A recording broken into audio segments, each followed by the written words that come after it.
भइले त छतिया रे दोनों जो बना हमारा छुअता हमारा चोली से माला छुअता दोनों जो बना हमारा छुअता हमारा चोली से माला छुअता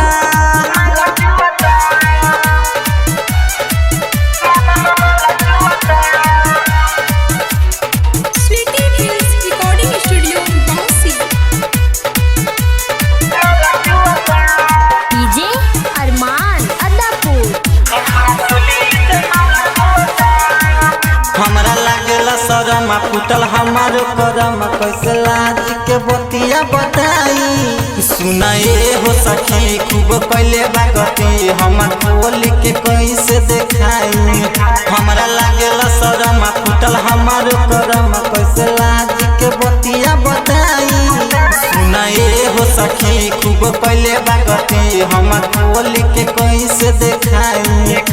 बोलब 2000 धरे लटंगरिया हमारा गाँव से शरीर हिलता हमारा चोली से माला छुअता जब देवर समान छुअता हमारा चोली से माला छुअता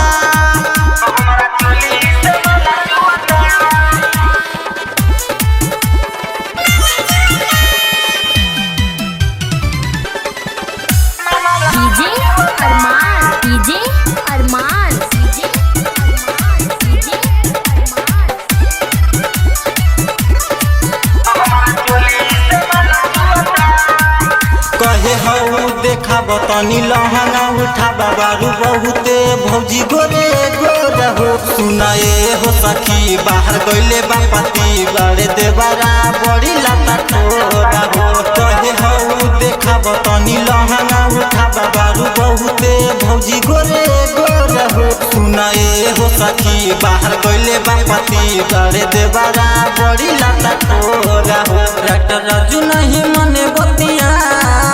गायक रवि धइले त छतिया हमरा उठावा से लर छुअता